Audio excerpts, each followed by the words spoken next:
മകൻ അമ്മയെ വെട്ടിക്കൊന്നു എന്ന വാർത്തയാണ്. ഇത്തരം വാർത്തകൾ തുടർച്ചയായി പ്രേക്ഷകരിലേക്ക് എത്തുന്നുണ്ട്. ഇത്തരം കൊലപാതകങ്ങൾ ഏറ്റവും അടുത്ത രക്തബന്ധമുള്ളവർ, സ്നേഹബന്ധമുള്ളവർ പരസ്പരം മുറിവേൽപ്പിക്കുകയും കൊലപ്പെടുത്തുകയും ചെയ്യുന്ന വാർത്തകളാണ്.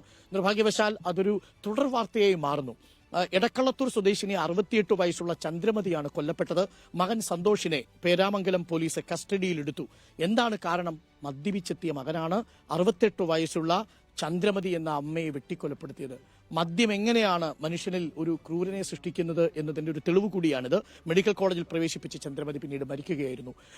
തൃശ്ശൂരിൽ നിന്നാണ് ഈ ദാരുണ സംഭവം റിപ്പോർട്ട് ചെയ്യുന്നത്. ജെയ്സൺ ചാമവളപ്പിലാണ്. ജെയ്സൺ തത്സമയം ചേരുന്നുണ്ട്. ജെയ്സൺ, എപ്പോഴായിരുന്നു സംഭവം? മദ്യലഹരിയിലാണോ ഈ ക്രൂരകൃത്യം ചെയ്തത് ഈ മകൻ?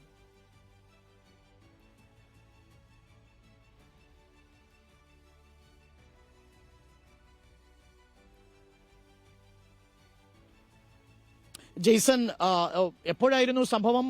മദ്യലഹരിയാണോ ഈ ക്രൂരകൃത്യത്തിന്റെ കാരണം? അരുൺകുമാർ, ഇന്നലെ വൈകിട്ടോടു കൂടിയാണ് സംഭവം. നമ്മളിപ്പോൾ ക്രൂരകൃത്യം നടന്ന വീടിന് മുമ്പിലാണ്. വളരെ ചെറിയ വീടാണ്. ഇവർ വാടകയ്ക്ക് താമസിച്ചിരുന്നതാണ് എന്നാണ് മനസ്സിലാക്കുന്നത്. ഇന്നലെ വൈകിട്ട് 7:30 നമുക്ക് ആ രക്തപ്പാടുകൾ കാണാം. ഇന്നലെ വെട്ടേറ്റ് ഗുരുതരാവസ്ഥയിൽ ആശുപത്രിയിൽ എത്തിക്കുകയായിരുന്നു. പിന്നീട് ഇന്ന് പുലർച്ചയോടുകൂടിയാണ് മരണം സംഭവിക്കുന്നത്. എന്താ സംഭവിച്ചവിടെ ഇന്നലെ സംഭവിച്ചത് എന്താണെന്ന് നമുക്ക് അറിയാൻ കഴിയില്ല. പക്ഷേ പോലീസുകാർ വിളിച്ചപ്പോഴാണ് വിവരം അറിയുന്നത്. പോലീസ് വന്നപ്പോഴാണ് ഈ പരിസരവാസികളൊക്കെ അറിയുന്നത് ഇങ്ങനെ സംഭവം നടന്നിട്ടുണ്ടെന്നത്. ഇവർ രണ്ടുപേരാ താമസമുള്ളൂ. അമ്മയും മകനും മാത്രമേ ഉള്ളൂ. മറ്റൊരാൾ ഇതിലില്ല.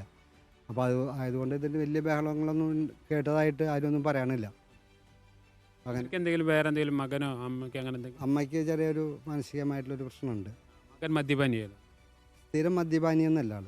അതിപ്പോൾ കുറച്ച് ആളെ വെച്ചിട്ട് ഒരു 5-6 മാസമായിട്ട് പിന്നെ അമല ഹോസ്പിറ്റലിൽ വാച്ച്മാനായിട്ട് ജോലി ചെയ്യുന്നു.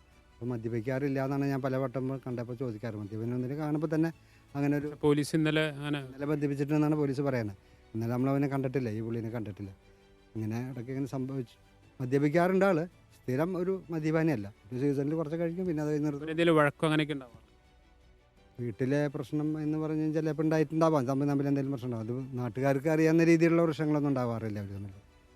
ഏതായാലും അരുൺകുമാർ, അതിദാരുണമായൊരു സംഭവം തന്നെയാണ്. ഇന്നലെ രാത്രിയോടെ വെട്ടേറ്റ് ഇന്നലെ ആശുപത്രിയിലെത്തിച്ചു. ഇന്ന് പുലർച്ചയോടെ മരണം സംഭവിക്കുന്നു. ആ കണ്ണാടിയൊക്കെ കിടക്കുന്നത് നമുക്ക് കാണാനാകും. അമ്മയുടെ കണ്ണാടി ആണ് കിടക്കുന്നത്, നമുക്ക് കാണാനാകും. വളരെ വയസ്സായ 68 വയസ്സുള്ള ഒരു സ്ത്രീയാണ്. അവരാണ് ഗുരുതരാവസ്ഥയിൽ വെട്ടേൽക്കുന്ന ഒരു സാഹചര്യം ഉണ്ടായത്. പോലീസ് പറയുന്നത് ഇവർക്ക് മാനസികമായ ചില പ്രശ്നം ഉണ്ട് എന്ന് തന്നെയാണ്. അതുകൊണ്ട് തന്നെയാണ് ഇന്നലെ തന്നെ ഇയാൾ പോലീസിലേക്ക് ഇയാൾ തന്നെ വിളിച്ചു എന്നാണ് പോലീസ് വ്യക്തമാക്കുന്നത്. അത് വെട്ടിയ ശേഷം പിന്നീട് ഏതാനും മിനിറ്റുകൾക്ക് ശേഷം ഇയാൾ പോലീസിലേക്ക് വിളിച്ചു പറയുകയായിരുന്നു. പിന്നീട് പോലീസ് എത്തി ഇയാളെ കൊണ്ടുപോയി ഇപ്പോൾ ഡി അഡിക്ഷൻ സെൻ്ററിലേക്ക് മാറ്റിയിട്ടുണ്ട്. അല്പസമയത്തിനകം തന്നെ പേരാമംഗലം സ്റ്റേഷനിലേക്ക് ഇയാളെ കൊണ്ടുവരും.